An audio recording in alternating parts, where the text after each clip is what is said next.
اعوذ باللہ من الشیطان الرجیم بسم اللہ الرحمن الرحیم الصلاۃ والسلام علیک یا سیدی یا رسول اللہ وعلی آلک واصحابک یا سیدی یا حبیب اللہ۔ الحمدللہ لاہور شہر سے یہ 12واں پروگرام ہے اس عنوان پر کہ المسیح عیسیٰ بن مریم علیہ السلام اور 9/11۔ آج بروز اتوار یوم الاحد 16 ذی-القعدہ 1442 ہجری اور 27 جون 2021 عیسوی ہے۔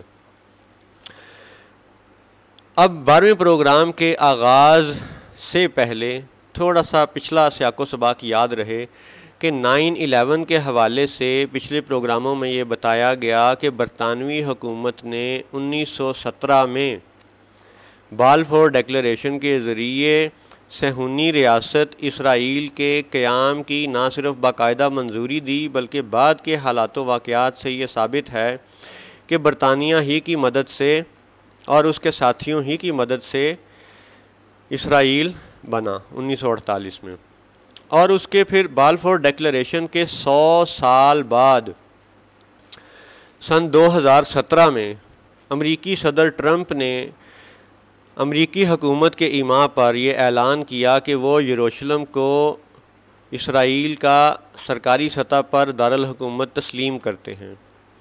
اب یہ اس سیاق و سباق کے بعد اب 12ویں پروگرام میں آگے بڑھتے ہیں اور دیکھتے ہیں کہ سعودیہ عرب کی جو امریکہ سے دوستی ہے ویسے تو وہ کئی طرح سے عیاں ہیں، دنیا جانتی ہے، عیسائی لوگ بھی جانتے ہیں اور ہندو بھی جانتے ہیں اور مسلمان بھی جانتے ہیں۔ اب 2017 اعلان ٹرمپ آپ کو یاد ہونا چاہیے، یہ کوئی بھولنے والی بات نہیں ہے۔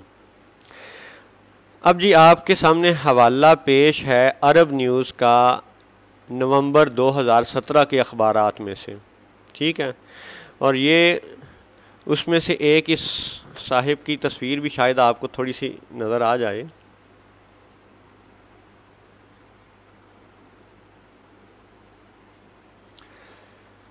خبر ہے جی، ٹاپ سعودی اسکالر سیز مسلمز میں پرے ان چرچز اینڈ سیناگوگز، یعنی ٹاپ سعودی اسکالر جو سب سے بڑا سعودی عالم دین ہے، اس نے یہ کہا ہے کہ مسلمان عیسائیوں کے چرچ میں اور یہودیوں کے سیناگوگ میں، یہودیوں کے معبد میں جا کے عبادت کر سکتے ہیں، نماز پڑھ سکتے ہیں۔ یہ تھی شہ سرخی اس کی اس خبر کی۔ اب ان صاحب کا نام ہے جی عبداللہ بن سلیمان المنائی، عبداللہ بن سلیمان المنائی، اور فتویٰ کون سے سال کا ہے یہ آپ نے یاد رکھنا ہے، 2017 کا، اور 2017 کا وہی سال ہے جب ٹرمپ نے اعلان کیا تھا کہ یروشلم اسرائیل کا دارالحکومت ہے۔ اب آپ پڑھیں کہ فتوے میں ان صاحب نے کہا کیا ہے۔ ویسے تو اگر اس پوری خبر کو انالائز کریں، تجزیہ کریں تو چند منٹ مزید درکار ہوں گے، لیکن ایک اہم بات انہوں نے جو کی وہ آپ سن لیں۔ دا مسلمز میں پرے ان شیعہ اور صوفی ماسکس، چرچز اور سیناگوگس۔ اب یہ جملہ بڑا ہی غور طلب ہے۔ اوپر سرخی میں انہوں نے کہا کہ مسلمز میں پرے ان چرچز اینڈ سیناگوگس، یعنی ایک یوں تصور جاگتا ہے کہ جیسے مسلمانوں کو یہ کہا جا رہا ہے کہ وہ غیر مسلموں کی عبادت گاہوں میں جا کے عبادت کر سکتے ہیں، نماز پڑھ سکتے ہیں، ٹھیک ہے۔ پھر انہوں نے مختلف واقعات کا حوالہ دیا کہ جی نبی پاک صلی اللہ علیہ وآلہ وسلم کے زمانے میں نجران کے عیسائی آئے تو حضور نے ان کو مسجد نبوی میں یروشلم کی طرف منہ کر کے عبادت کرنے کی، نماز پڑھنے کی اجازت دی۔ پھر انہوں نے حوالہ دیا کہ حضرت عمر فاروق رضی اللہ تعالیٰ عنہ نے جب مسجد اقصیٰ کو فتح کیا تھا تو وہ جو جگہ، وہ جو چرچ جہاں پہ حضرت عیسیٰ علیہ السلام کی پیدائش والا وہ معاملہ ہوا، اس چرچ میں حضرت عمر فاروق نے نماز نہیں پڑھی تھی بلکہ باہر ایک کھلی جگہ پہ نماز پڑھی تھی، اور بعد میں وہاں پہ مسجد عمر بن الخطاب بن گئی تھی۔ اب ان دونوں حوالوں کے ساتھ ساتھ وہ یہ کہتے ہیں، اب پھر سنیں کہ مین جو بڑی خبر ہے اس میں تاثر یہ دیا جا رہا ہے کہ مسلمز میں پرے ان چرچز اینڈ سیناگوگس، سیناگوگ کا لفظ یہودیوں کے ساتھ مخصوص ہے، چرچ کا لفظ عیسائیوں کے ساتھ مخصوص ہے، ماسک یا مسجد کا لفظ مسلمانوں کے ساتھ مخصوص ہے، ٹھیک ہے۔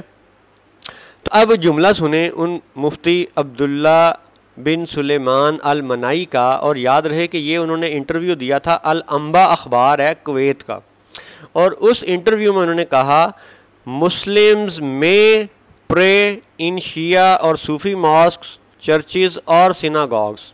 اب کیا آپ غور کریں کہ جو غیر مسلموں کی طرف چیزوں کو تشبیہ دی جا رہی ہے اس میں سب سے پہلے شیعہ کا ذکر کیا گیا، یعنی اوپر سرخی سے چلتے آئیں تو نیچے جا کے چھوٹی خبر میں ہے مسلمز میں پرے، مسلمان وہاں بھی پڑھ سکتے ہیں، یعنی مسجد میں بھی پڑھ سکتے ہیں، اور میں پرے وہاں بھی پڑھ سکتے ہیں۔ کہاں پڑھ سکتے ہیں؟ اب ان 4 جگہوں کا ذکر غور سے سنیں۔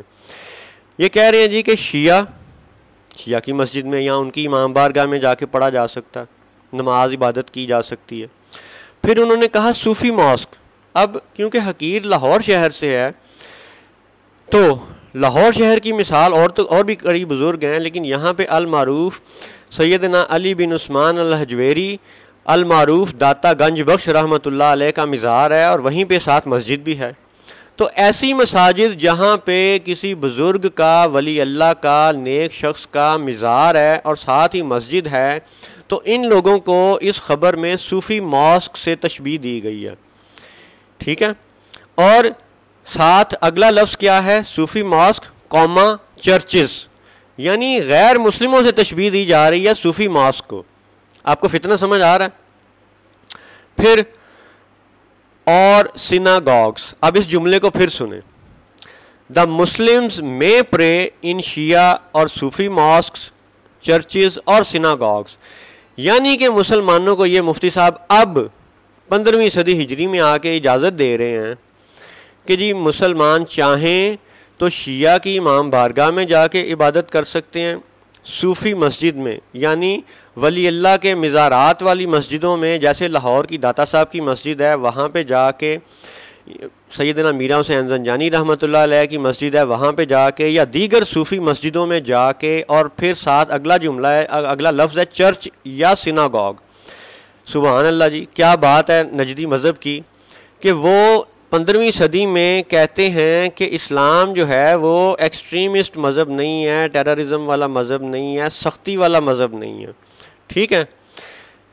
اسی خبر میں scholar said that Islam is a religion of tolerance and mercy, not of violence, intolerance اور terrorism۔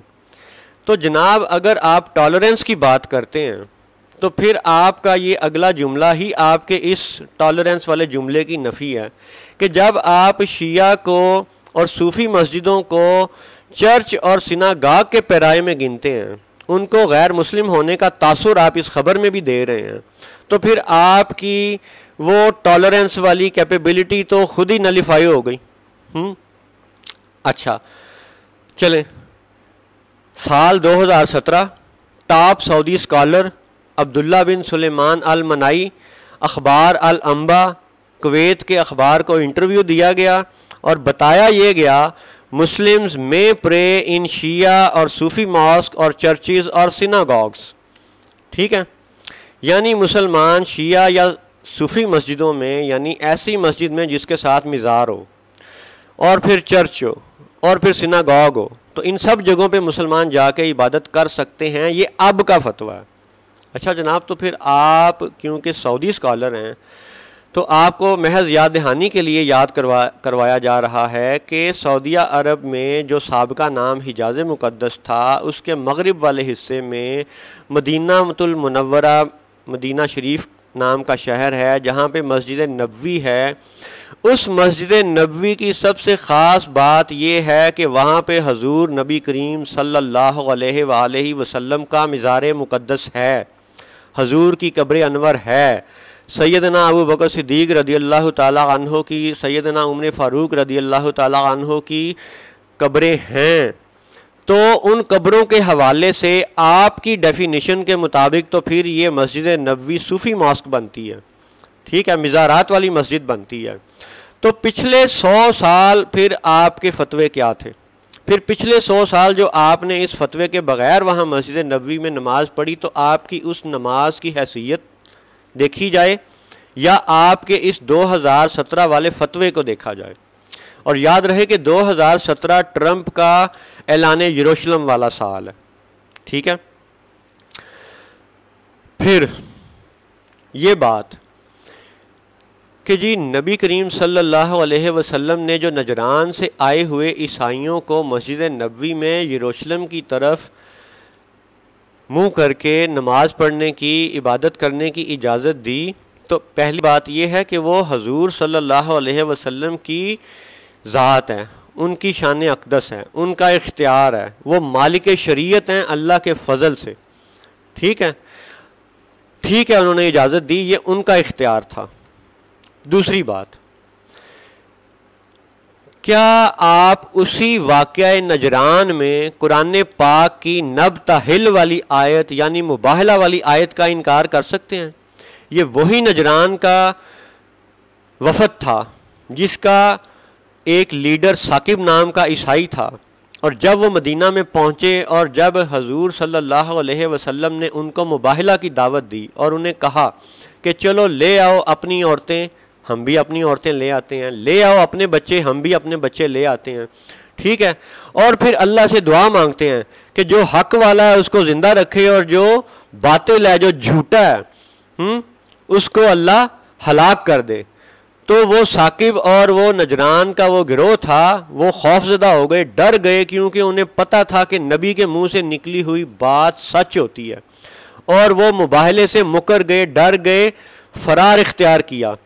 تو یہ بات سن کے، دیکھ کے، وہاں کے آس پاس کے جو لوگ تھے، جس میں اس زمانے کے مشرک بھی تھے اور بہت سے دیگر قوموں والے بھی تھے، تو ان سب کو یہ یقین ہو گیا کہ عیسائی تو ایسے لوگ تھے اس زمانے میں جو حضرت عیسیٰ علیہ السلام کو اللہ کا معاذ اللہ بیٹا کہتے تھے، سیدہ مریم رضی اللہ تعالی عنہا کو یعنی ثلاثہ تین کے زمرے میں شمار کرتے تھے، اللہ، مریم اور عیسیٰ کی ٹرینٹی کا عقیدہ رکھتے تھے. تو ان لوگوں کو، مدینہ والوں کو یہ بات کھل کر سامنے آ گئی کہ عیسائی تو خود اپنے عقیدے پہ پکا یقین نہیں رکھتے، اسی لیے تو مباہلہ سے بھاگ گئے ہیں.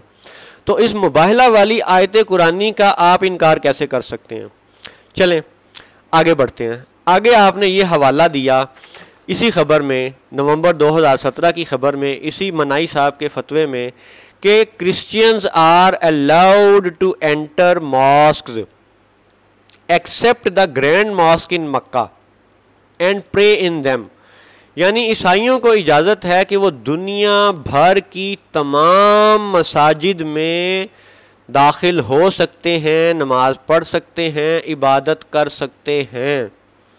ٹھیک ہے، سوائے مکہ کی عظیم مسجد کے یعنی خانہ کعبہ شریف، مسجد الحرام میں داخل نہیں ہو سکتے.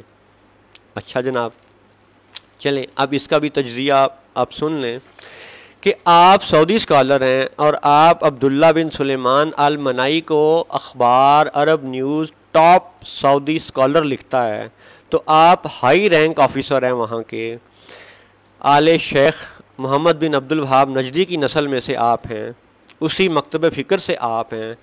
تو اب ساری دنیا کے مسلمانوں کو، سعودی عرب میں رہنے والوں کو، سعودی عرب سے باہر رہنے والوں کو غور و فکر کی دعوت ہے کہ کیا خود اس آل سعود نے، سعودی نجدی حکومت نے مدینہ شریف کے ارد گرد فقط للمسلمین کے بورڈ نہیں لگا رکھے تھے؟ چند یعنی حدیں ایسی تھیں کہ جو اللہ تعالیٰ نے حضرت جبریل علیہ السلام کے ذریعے حضور نبی اکرم صلی اللہ علیہ وسلم کو بتا دیا تھا کہ یہ فلاں فلاں جگہیں، ان جگہوں پر نشانات لگا دیے جائیں.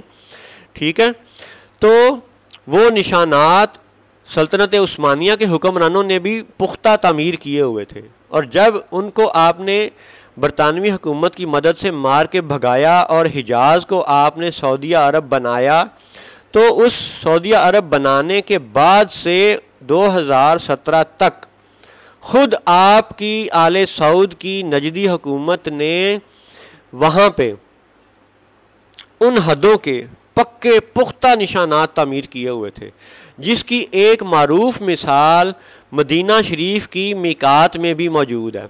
میقات کی حد سے ذرا باہر نکلیں تو وہ حد حرم کا نشان لاکھوں نہیں کروڑوں لوگوں نے دیکھا ہوا.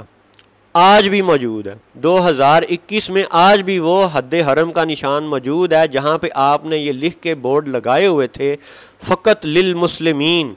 تو اس کا مطلب ہے کہ پچھلے جو 8-9 دہائیاں آپ نے فقط للمسلمین کہہ کے وہاں پہ عیسائیوں کو روکے رکھا، تو اس کا مطلب ہے آپ نے قرآن و حدیث کی 70-80 سال تک نفی کی۔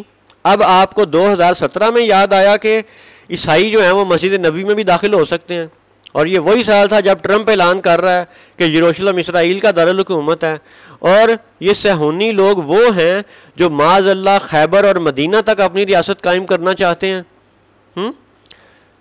اچھا، پھر یہ تو ایک مثال تھی مدینہ شریف کی میقات، جہاں پہ لوگ احرام باندھتے ہیں اور پھر مکہ کے لیے روانہ ہوتے ہیں، اسے میقات بیر علی بھی کہا جاتا ہے، یا میقات کا لفظ تو مشہور ہے، مدینہ کی میقات، وہاں پہ حد حرم کا نشان ہے۔ اس کے علاوہ جو لوگ بھی مدینہ شریف شہر سے واقف ہیں اور جو وادی جن کا آتے جاتے ہوئے سفر کر چکے ہیں، وہ احد پہاڑ کی جو زیارت کر چکے ہیں، اور احد پہاڑ کی پچھلی طرف سے جو سڑک مدینہ ایئرپورٹ کی طرف جاتی ہے، وہاں پہ تو ایک لمبی لمبی قطار ہے ایسے نشانوں کی جو خود سعودی حکومت نے بنایا ہوا تھا، حد حرم کے نشانات تھے، ان نشانات سے اندر غیر مسلموں کا داخلہ منع تھا۔ تو جناب مفتی صاحب 80-90 سال تک آپ نے خود ہی ایک کام روکے رکھا، اور اب 2017 میں اعلان ٹرمپ والے سال میں آپ کو یہ یاد آیا کہ نہیں عیسائی تو مسجد نبوی میں داخل ہو سکتے ہیں، تو پھر آپ کے وہ پختہ نشانات آپ کے اس فتوے کے بعد 2021 میں بھی موجود ہیں، تو کیا کہا جائے؟ اس حقیر جیسا ایک عام شہری، ایک عام امتی آپ کی جناب خدمت میں محض یاد دہانیاں ہی پیش کر سکتا ہے کہ آپ خود پہلے اپنے قول و فعل کا تضاد تو دور کریں، کیونکہ یہ تضاد اور دجل ہی تو زمانہ دجل کی نشانیاں ہیں، ظاہر کچھ ہوگا باطن کچھ ہوگا، ٹھیک ہے۔ اچھا، یہ تو تھی آپ کی اخباری خبریں اور دنیاوی باتیں۔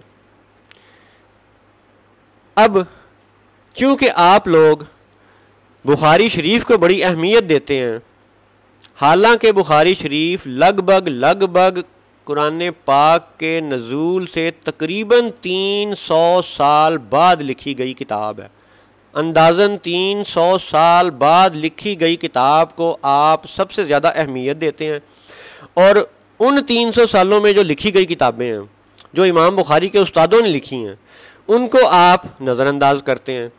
تو چلیں بخاری شریف ہی کی حدیث کے حوالے سے آپ کے گوش گزار یہ کر دیا جائے کہ بخاری میں باب الفتن، فتنوں کے چیپٹر میں باب الفتن میں حدیث نمبر 1037 1037، کیونکہ آپ بخاری کے بہت قائل ہیں تو اس لیے صرف بخاری کا حوالہ پیش کیا جا رہا ہے، ورنہ یہ حدیث دیگر کتب میں بھی موجود ہے اور زیادہ تفصیلات کے ساتھ موجود ہے۔ حدثنا محمد بن المثنى قال حدثنا حسین بن الحسن قال حدثنا بن عون عن نافع عن بن عمر۔ اب یہ صرف حوالے ہیں کہ محمد بن مثنى نے سنا حسین بن حسن سے، اور حسین بن حسن نے سنا ابن عون سے، ابن عون نافع کے بیٹے ہیں، اور انہوں نے سنا ابن عمر سے۔ تو یہ تھے ان لوگوں کے حوالے جنہوں نے یہ حدیث پیش کی۔ اب آگے جو حدیث کے الفاظ ہیں وہ آپ سنیں۔ اللہم بارک لنا فی شامنا، کہ اے اللہ ہمارے شام میں برکت فرما۔ اب یہاں پہ روکتے ہوئے تھوڑا سا آپ کو اس حدیث کا سیاق و سباق سنا دوں، پھر وہ سیاق و سباق سنانے کے بعد دوبارہ پھر اس حدیث کو انشاءاللہ پڑھیں گے۔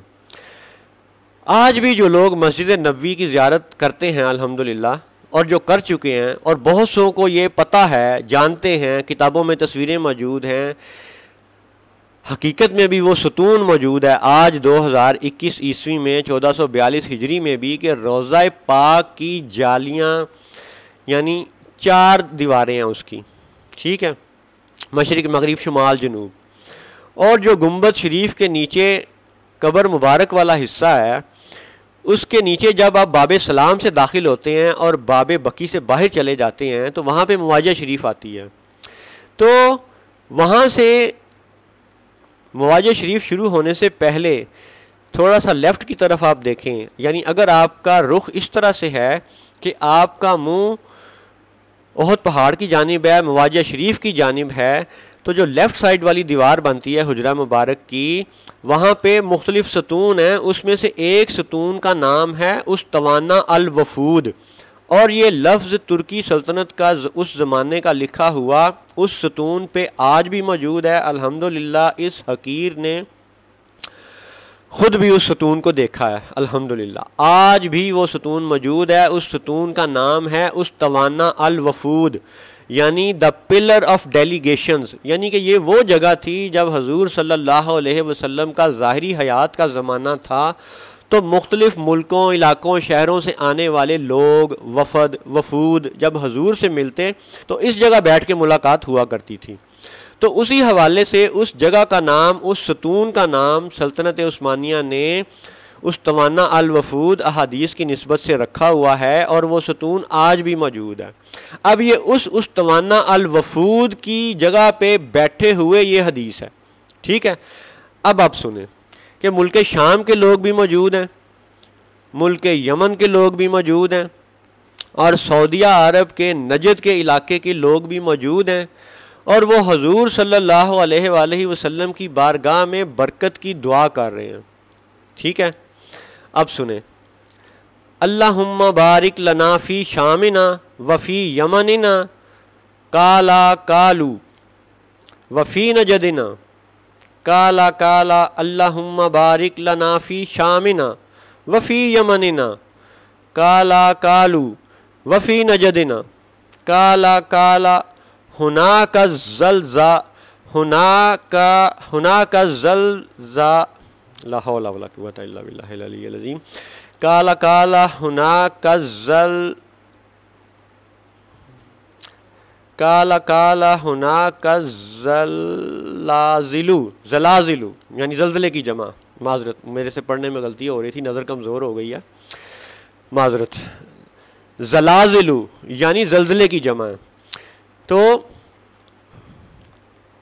والفتن وبہا یطلع قرن الشیطان.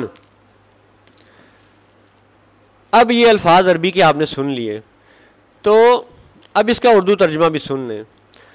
فرمایا اے اللہ ہمارے شام اور یمن پر برکت نازل فرما. اس پر لوگوں نے کہا اور ہمارے نجد کے لیے بھی برکت کی دعا کیجیے، لیکن آپ نے پھر وہی کہا اے اللہ ہمارے شام اور یمن پر برکت نازل فرما. پھر لوگوں نے کہا اور ہمارے نجد میں، تو آپ نے فرمایا کہ وہاں تو زلزلے اور فتنے ہوں گے اور شیطان کا سینگ وہیں سے طلوع ہوگا. اب یہ تھی بخاری شریف کی حدیث. اب اس پہ آپ مزید بات سنیں کہ ملک شام کے لوگ حضور کی بارگاہ میں موجود ہیں. جگہ کون سی ہے؟ مسجد نبوی شریف. مقام کون سا ہے؟ استوانا الوفود والی جگہ. اور سارے کے سارے مسلمان گروہ ہیں اور حضور کی بارگاہ میں عرض کر رہے ہیں کہ ہمارے شام کے لیے دعا کریں، ہمارے یمن کے لیے دعا کریں. اور ایک گروہ جو نجد کے علاقے سے تھا انہوں نے بھی یہی دعا کی کہ ہمارے نجد کے لیے دعا کریں. اب اس کتاب سے اور دیگر احادیث کی کتب سے یہ معلوم ہوتا ہے کہ حضور صلی اللہ علیہ وسلم نے نجد کے لیے دعا نہیں فرمائی، حالانکہ حضور صلی اللہ علیہ وسلم رحمت للعالمین ہیں. اور کہنا کیا تھا؟ صرف یہی کہنا تھا کہ یا اللہ برکت دے دے. اور وہ سارے اس وقت مسلمان بیٹھے ہوئے تھے، سارے ہی اس وقت صحابی کے زمرے میں تھے، کیونکہ وہ حضور سے برکت کی دعا مانگ رہے ہیں، کہہ رہے ہیں.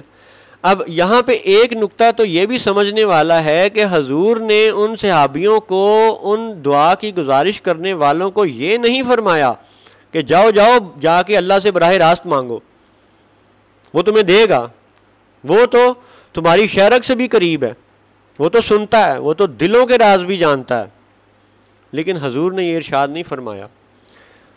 اس کا مطلب ہے کہ صحابہ کا عقیدہ بھی یہ تھا کہ ملتا اللہ سے ہے، لیکن ملتا اس مدینے کی بارگاہ سے ہے، حضور کی سرکار سے ہے، حضور کی بارگاہ سے ملتا ہے، کیونکہ حضور رحمت للعالمین ہے۔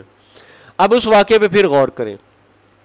حضور نے دعا ارشاد فرمائی شام کے لیے، اور پھر انہوں نے گزارش کی، پھر حضور نے دعا فرمائی یمن کے لیے، اور نجد کے لیے دعا نہیں فرمائی، حتیٰ کہ جب 3 دفعہ انہوں نے عرض کی تو سرکار نے اپنا چہرہ مبارک، رخ مبارک پھیر لیا، اور آپ کے چہرے پر غصے کے آثار نمایاں ہوئے، چہرہ مبارک سرخ ہو گیا، اور پھر آپ نے فرمایا کہ یہاں زلزلے ہوں گے، فتنے ہوں گے، اور یہاں سے شیطان کا سینگ طلوع ہوگا۔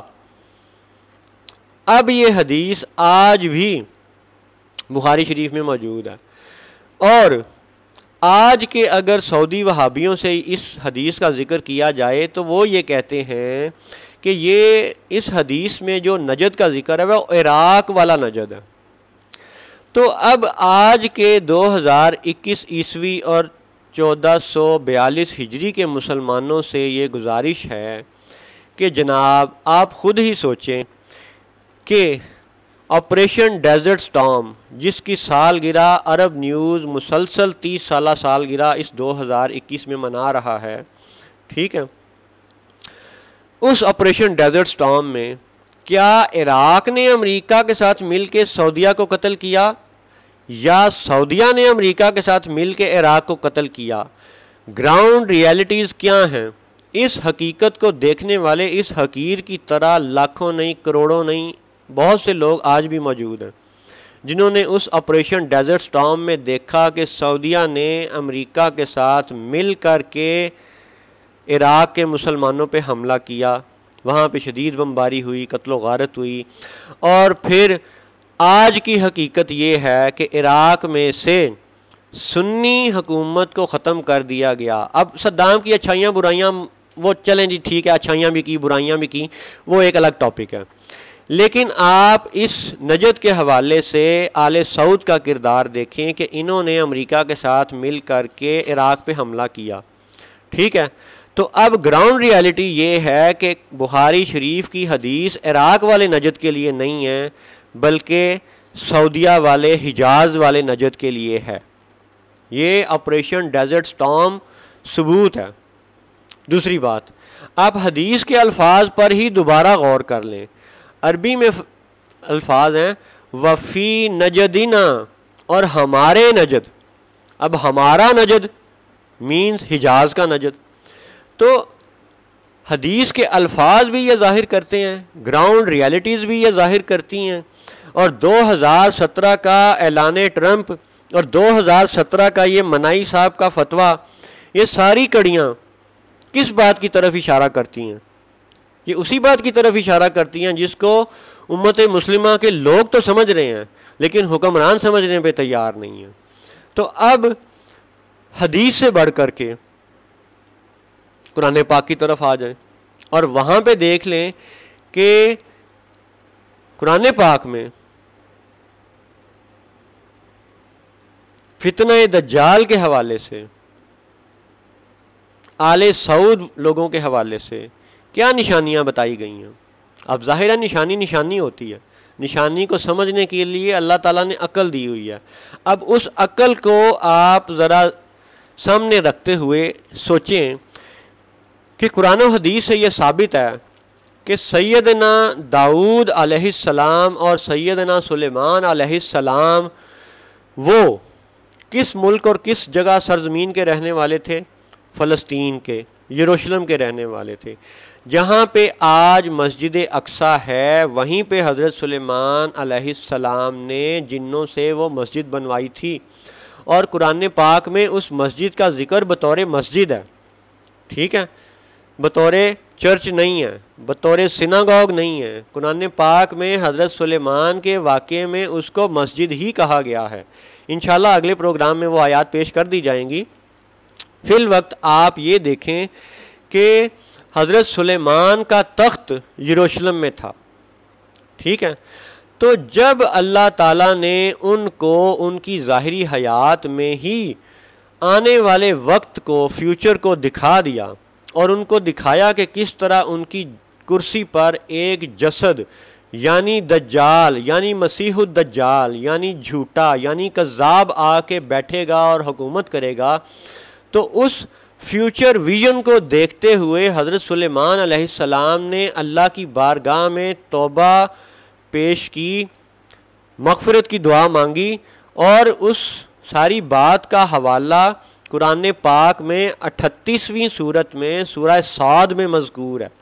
ٹھیک ہے جی، تو اب آپ قرآن پاک کی آیات سن لیں اور پھر احادیث کی تطبیق اور گراؤنڈ ریالٹیز کی تطبیق آپ خود اپنے دل سے پوچھ لیجئے گا۔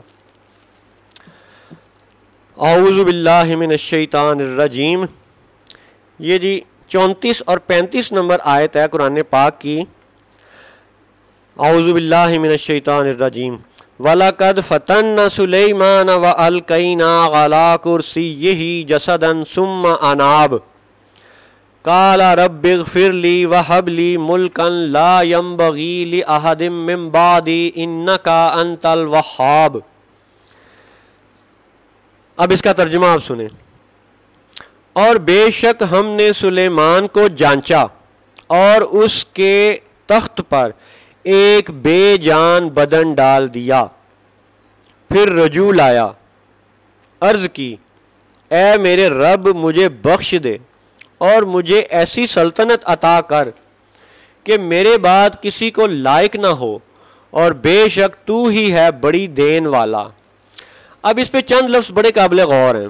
ایک لفظ یہ ہے کہ وَلَقَدْ فَتَنَّا سُلَيْمَانَ، حضرت سلیمان کا ذکر ہے، اور سلیمان کا ذکر یروشلم کے حوالے سے ہے۔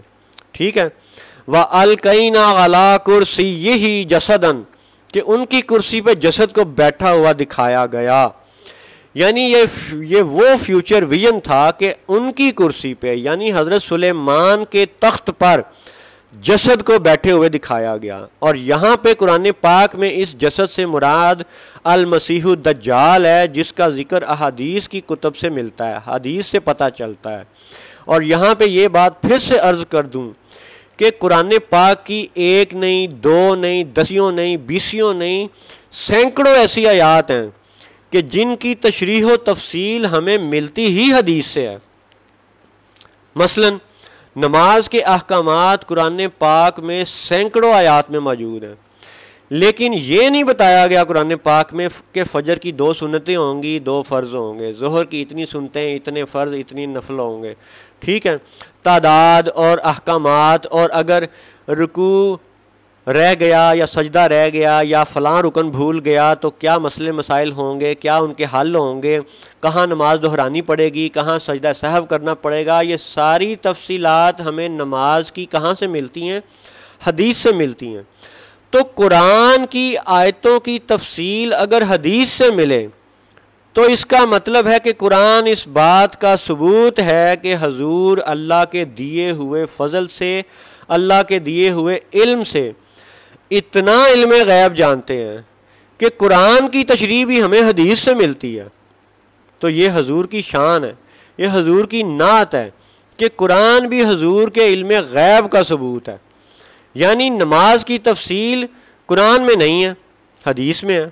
اسی طرح اسی کرسی اور جسد اور وَلَقَدْ فَتَنَّا سُلَيْمَانَ کی تفصیل حدیث میں ہے، تو یہاں پہ جسد کا لفظ مسیح الدجال کے لیے ہے، جھوٹے کے لیے ہے، کذاب کے لیے ہے، جو مسیح نہیں ہوگا اور مسیحا ہونے کا دعویٰ کرے گا۔ یہی فتنہ دجل ہے کہ جو کوئی جو اپنے آپ کو پریٹینڈ کرے گا، ظاہری بنا کے پیش کرے گا، اندر سے حقیقتاً وہ نہیں ہوگا، یہی دجل ہے۔ اب اگلی آیت میں حضرت سلیمان نے جب اس دجال کو اپنی کرسی پہ اپنے تخت پہ بیٹھے ہوئے دیکھا اور فیوچر کے حالات و واقعات کو اللہ کے دیے ہوئے علم سے دیکھ لیا، جان لیا، اس فتنے، اس آزمائش کو دیکھ لیا کہ یہ کتنا بڑا فتنہ ہے، تو پھر انہوں نے اپنے رب سے عرض کی، قال رب اغفر لی، کہ اے رب مجھے بخش دے۔ اب وہ گزارش کیا کر رہے ہیں اپنے رب کی بارگاہ میں؟ رب اغفر لی، اے رب مجھے بخش دے، رب اغفر لی۔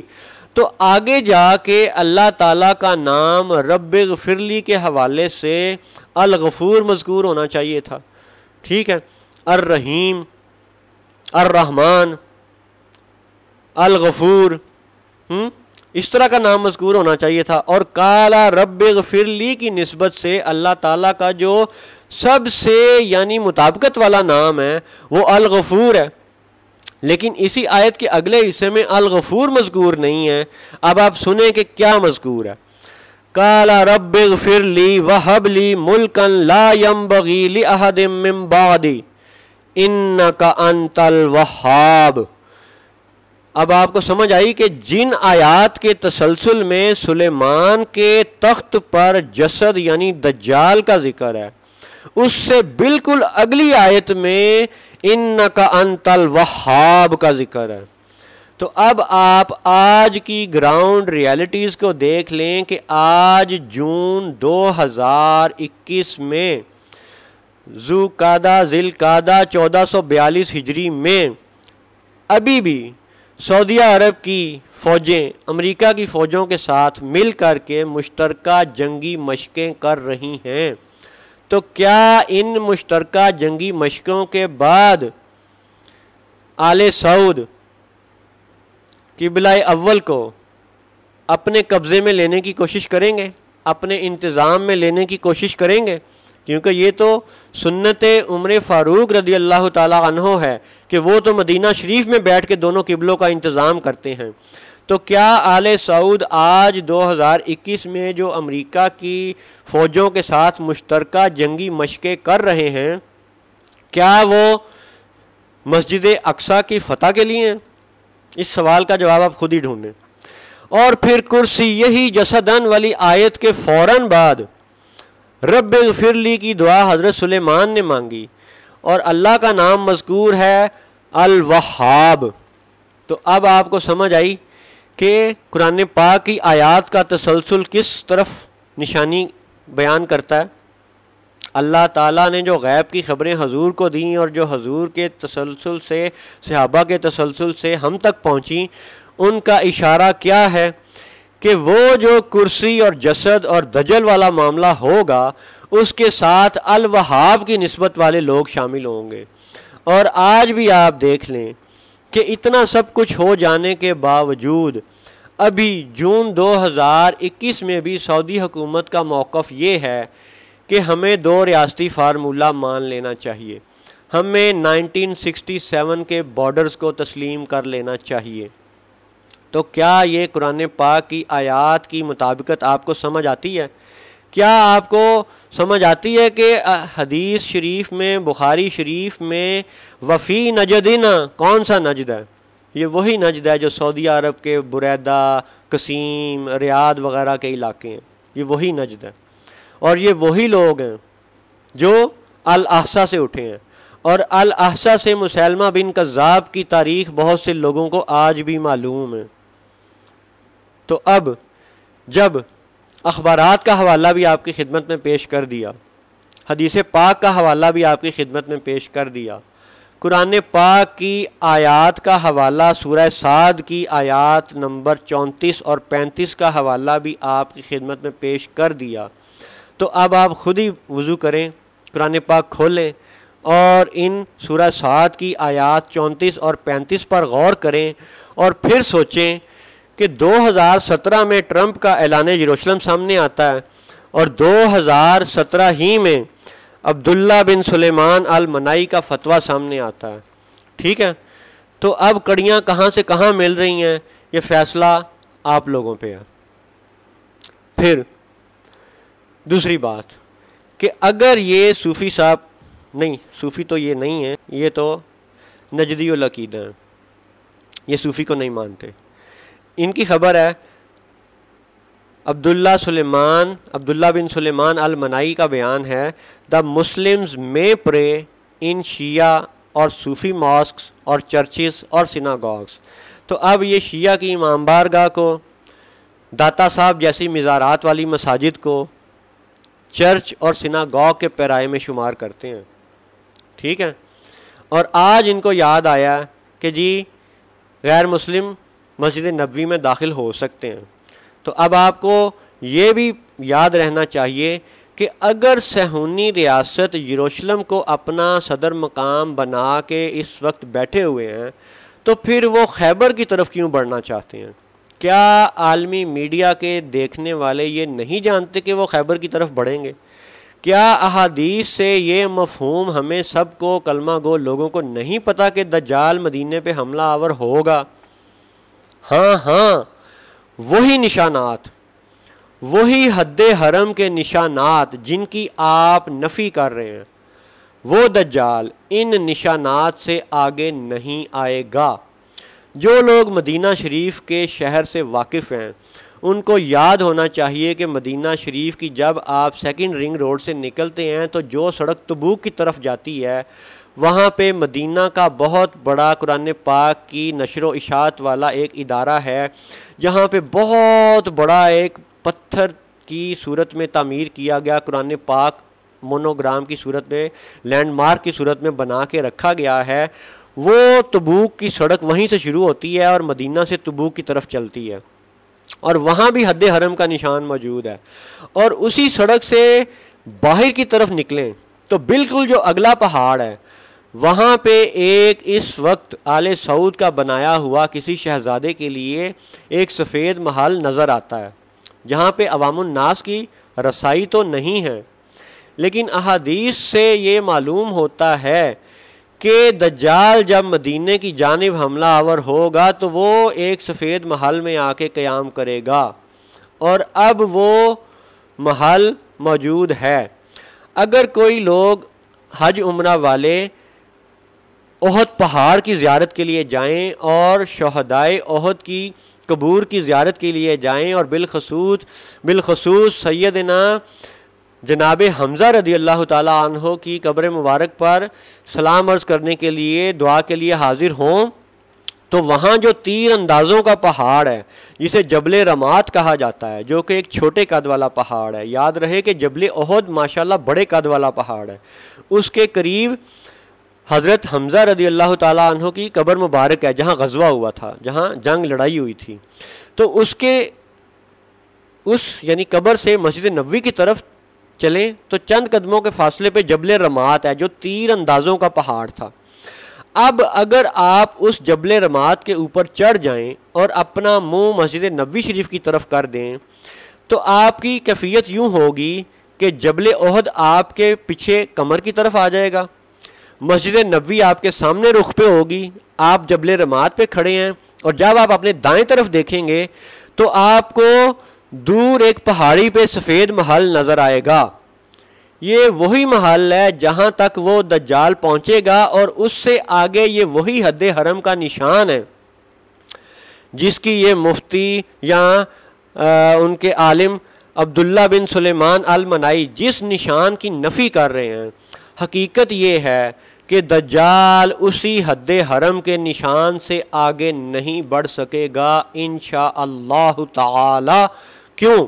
کیونکہ اللہ تعالیٰ نے مکہ شریف کے لیے، مدینہ شریف کے لیے حفاظت والے فرشتے مقرر کر رکھے ہیں، اور کہاں کہاں مقرر کر رکھے ہیں؟ یہ وہی نشانات ہیں جو فرشتوں کے سردار حضرت جبریل علیہ السلام نے بحکم الہی آ کے حضور کو بتائے۔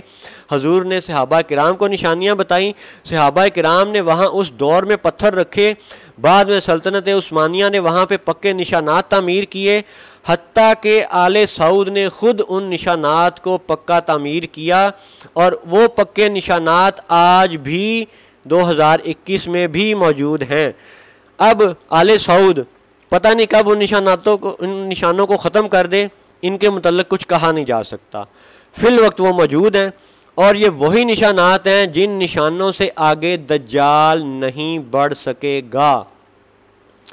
تو یہ تھا جی 12واں پروگرام المسیح عیسیٰ بن مریم علیہ السلام اور 9/11 کے موضوع پر۔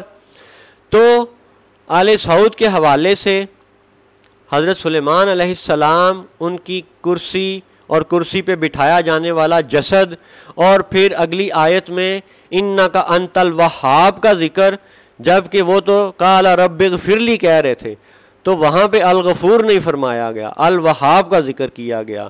اور جسد والی آیت اور الوہاب والی آیت کا ساتھ ہونا، اور آج کی سعودی حکومت اور امریکی حکومت کا دوست ہونا، یہ سب آپ کے لیے قابل غور ہے، فوڈ فار تھاٹ ہے، اور وما علینا الا البلاغ المبین،